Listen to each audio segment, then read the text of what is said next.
The Channel for Widow Relief initiative has empowered widows and supported orphans during its 2026 Ramadan special outreach program held on March 4th, 2026 at Ibadan. As part of its ongoing humanitarian efforts to uplift vulnerable members of the society, the Ramadan edition of the program, themed around compassion and empowerment, provided financial assistance, food items, and educational support to hundreds of beneficiaries.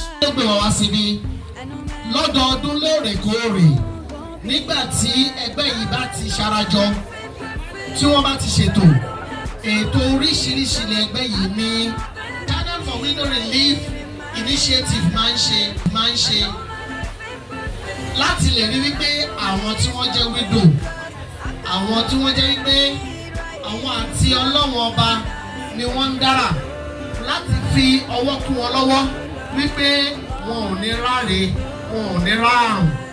Ṣùgbọ́n bákan náà lọ́tún máa ń ṣe fún àwọn ọmọ tó jẹ́ wípé kò sí bàbá mọ́, kò sí ìyá mọ́, kò sẹ́ni tó lè gbé wọn.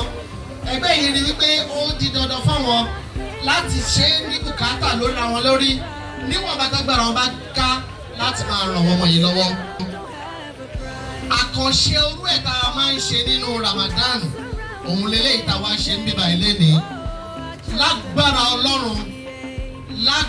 Ọlọ́run àti àtìlẹ́yìn Ànábì wa Muhammad. Ènìyàn obìnrin tó jẹ́ widow 20 ni Ọlọ́run yóò dá lókòwò through Channel for Widow Relief Initiative. Ẹ bá mi gbé Ọlọ́run ọba tóbi. Lẹ́yìn tó dá wa lójú wípé tá a bá ti dá wọn lókòwò lọ́dún yìí, lọ́dún tó ń bọ̀ àwọn òtún níwájú òkú wá gbà mọ́ lágbára Ọlọ́run. Wọ́n máa wá mú fún wa ní lágbára Ọlọ́run. Ẹ bá mi gbé Ọlọ́run ọba tóbi. Bákan náà la tún fẹ́ fún àwọn ọmọ mẹ́wàá tí wọ́n jẹ́ àwọn ọmọ iléèwé ní àwọn nǹkan tá à ń pè ní more or less like scholarship, láti lè fi empower wọn láti lè rí pé ilé ìwé wọn ò dúró. Ẹ bá mi gbé Ọlọ́run ọba tóbi. Àwọn 350 widows àti àwọn èèyàn tó wà níbí ni wọ́n ó gba jíjẹ lọ, ni wọ́n ó gba mímu lọ sílé tí wọ́n ó fi máa ṣe àwẹ̀ lágbára Ọlọ́run ọba. Ẹ bá mi gbé Ọlọ́run ọba tóbi.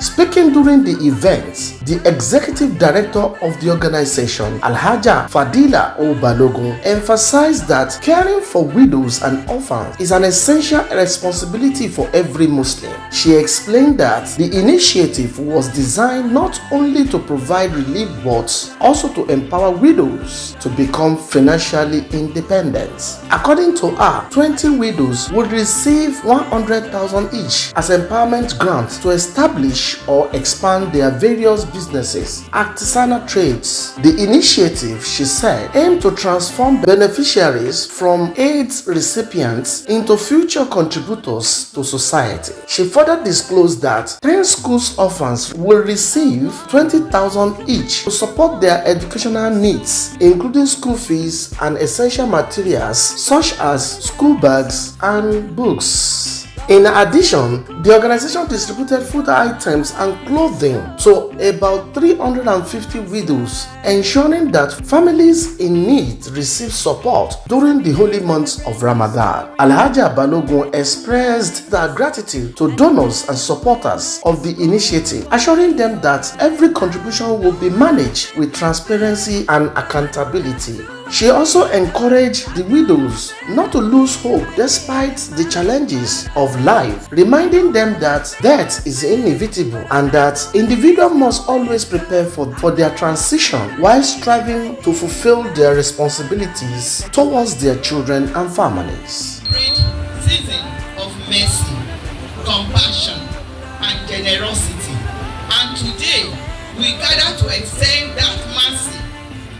widows, orphans, and the less privileged in our community. I was born out of my personal experience as a widow. I know the pain of struggling to raise children alone, the fear of not knowing how tomorrow will unfold, and the loneliness of carrying burdens without support. The pains became the seed of this organization, and today, by Allah's grace, we have become a lifeline for hundreds of widows and orphans. Alhamdulillah, Rabbil Alamin. Over years, we have fed families during Ramadan, Eid, and end of years, ensuring no widow or orphan goes hungry by the will of Allah. Alhamdulillah. And provide scholarship, textbooks, and school bags, so they can compete favorably in Nigeria's challenging environments. Powered widows through tailoring, monogamy, and small business training, giving them dignity and financial independence. Vision 2026, a call for action. This year we are launching our Ramadan donation 2026 initiative with a bold target to support 800 widows and orphans. Through this campaign, we invite you to sponsor a widow with a cash grant of 100,000 to 200,000 to start a business. 800 at a go. So we are starting in bits. Today, God has enabled us to be able to liberate 20 widows with 100,000 naira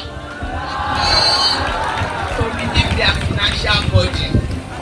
Orphans at primary and secondary school level. Donate.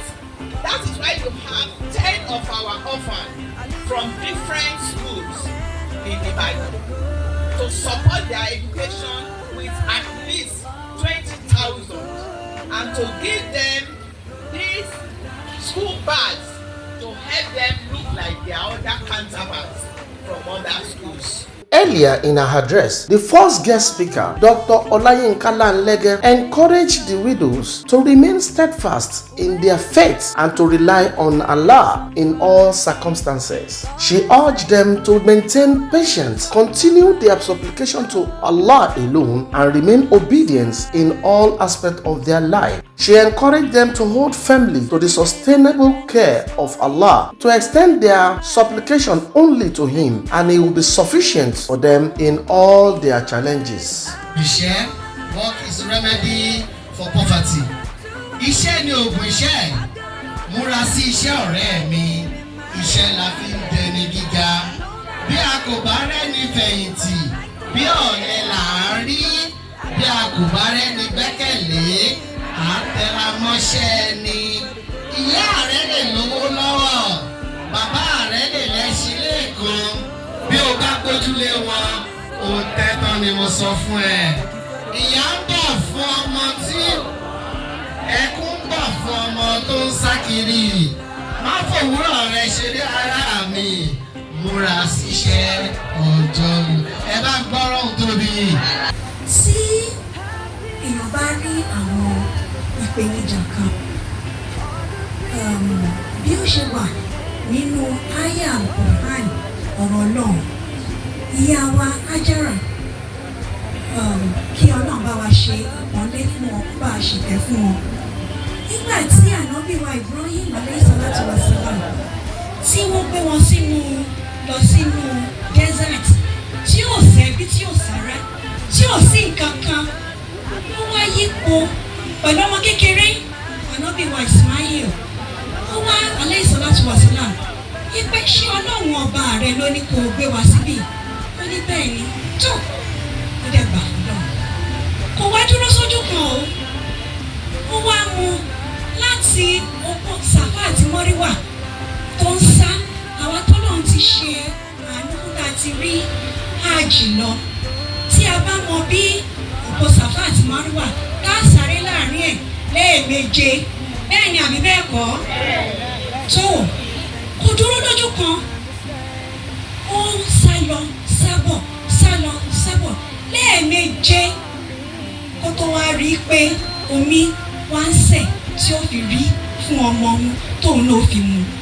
Èyí túmọ̀ sí pé àní sọ pé ìdààmú dé bá wa, Ọlọ́run dé àwọn àjọpọ̀ á máa wòran. Irọ́ o, bí Islam ṣe kọ́ wa nǹkan yìí.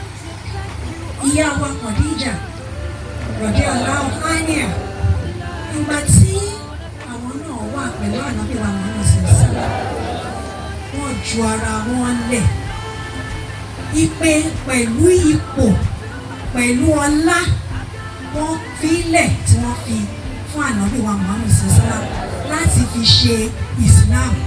Gbogbo bí wọ́n ṣe ń lọ sí ogun tí wọ́n ń lọ fún gbogbo àwọn expedition wọn, wọ́n fi gbogbo ara wọn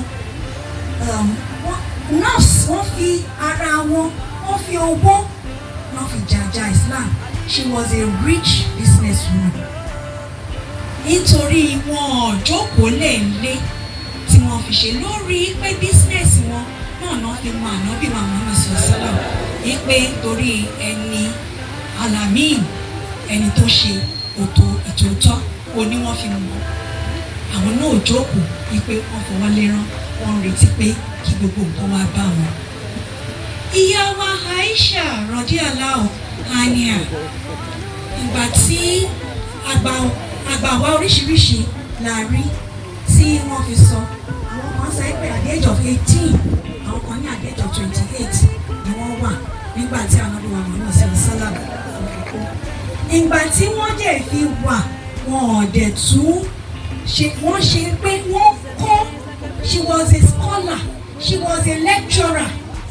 Àwọn tó wá ní ká wo àwọn àgbàwí hadith tí wọ́n gbà, àwọn ni wọ́n gba èyí tó pọ̀ jù, nítorí àwọn ni wọ́n súnmọ́ Ànábì wa Muhammad sallallahu tí wọ́n rí bó ṣe ń sùn, bó ṣe ń jí, bó ṣe ń jẹun, bó ṣe ń múra, gbogbo ẹ̀ ni wọ́n dẹ̀ fi transmit. Wọ́n ò sọ pé torí pé àwọn wá di opó wípé àwọn wá ṣe nǹkan kan. Èyí túmọ̀ sí gbogbo àwọn ìyá wa tá a jókòó yìí, they are women of substance. Àwọn tán ti ṣiṣẹ́, tán ti ṣe, wọ́n ti introduce gbogbo àwọn màmá yìí. These are people, a ní former PS níjókòó, a ní àwọn directors wa níjókòó, and with your permission ma, wípé kí èmi náà lo search mi, wípé I'm a medical woman, and bí Ọlọ́run dẹ̀ ṣe gbà wá ní àsìkò ní dédé Ọ̀yọ́ state yìí, èmi ni president àwọn obìnrin doctors in the Ọ̀yọ́ state. Kì í ṣe lórí pé èèyàn jókòó sílẹ̀, àwọn tó bá mọ̀ mí wọ́n mọ̀ pé jẹ́ èmi ni wọ́n lọ́ra ń lọ, ṣùgbọ́n a lè jókòó ká fọwọ́ lé rán. Tọ́ba ẹni báwo náà ṣe ń pín káàsì bẹ́ẹ̀, báwo ló ṣe fẹ́ kàn. Other guest speakers at the event also emphasized the importance of supporting widows and orphans, urging Muslims to consistently extend kindness and assistance to the less privileged as part of their religious and moral obligations. The beneficiaries expressed deep appreciation for the initiative's support and sincerity. In a moment of joy and celebration, many of the widows showed their gratitude with cheerful dance alongside the executive director.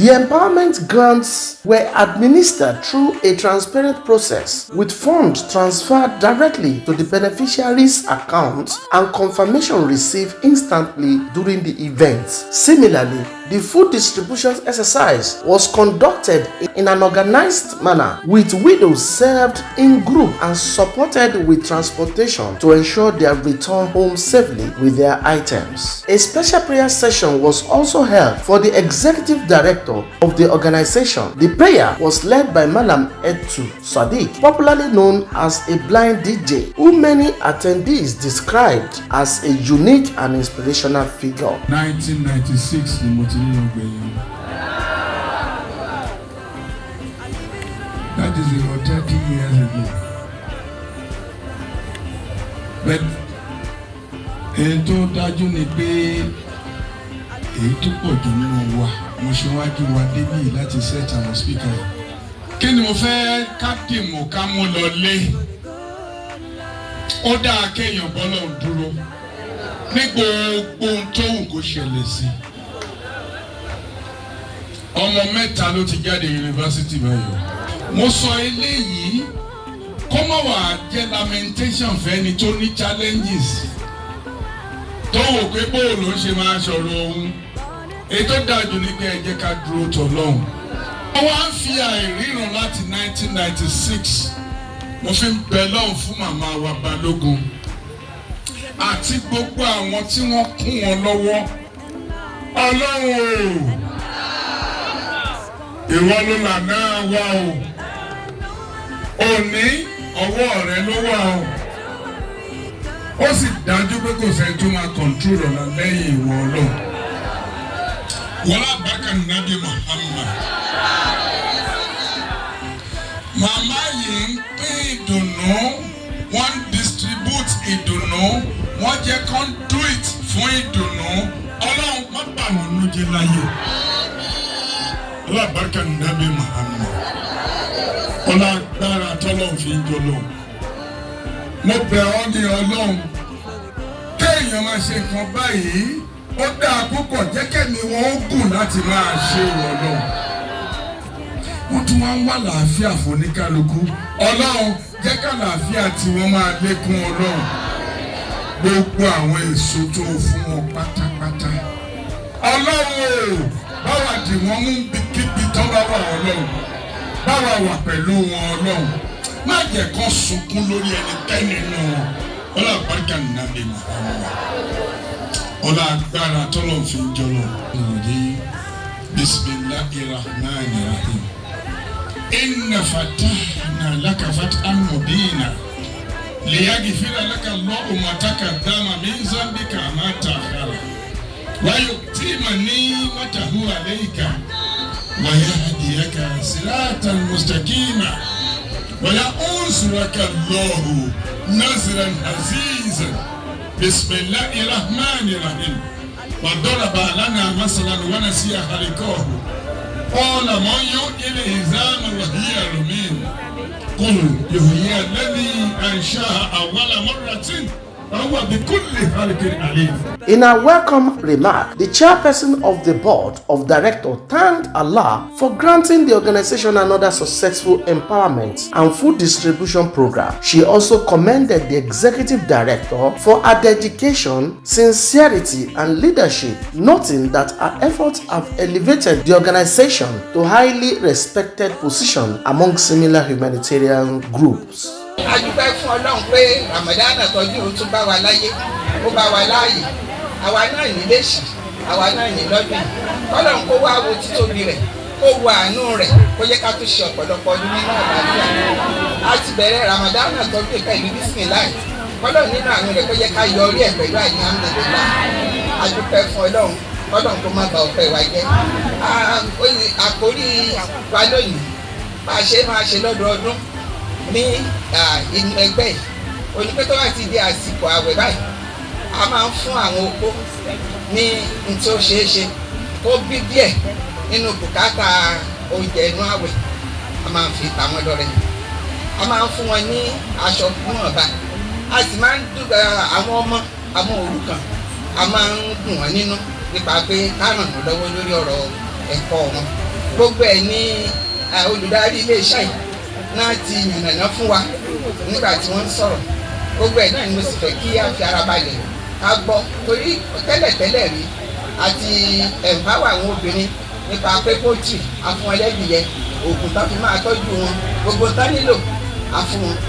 A kọ́ wọn ní ẹ̀kọ́ aṣọ rírán ara sewing machine fún wọn and other tailoring materials and bẹ́ẹ̀ lọ akọ́ mọ́ ṣe é ṣe kọ́kọ́ mọ́ ṣe ń ṣàdìrẹ́ ọ̀pọ̀lọpọ̀ nǹkan ni a ti kọ́ àwọn opó wa ṣùgbọ́n síbẹ̀síbẹ̀ náà a rí pé ó tún nílò pé kí ọ̀pọ̀lọpọ̀ wọn kán lè dá dúró láàyè ara wọn láì tún ní padà sí inú ẹgbẹ́ ìmọ̀ wá fún ìrànlọ́wọ́. Èyí ló mú ká ronú sí pé ká fún wọn ní owó ìdánilókòwò tí yóò tó wọn bá máa ṣiṣẹ́. Ká ṣe íńtábíù fún wọn a béèrè nítorí kálukú rò pé òun lè ṣe àti pẹ̀lú pé èló ni òun rò pé òun lè tó òun ṣiṣẹ́.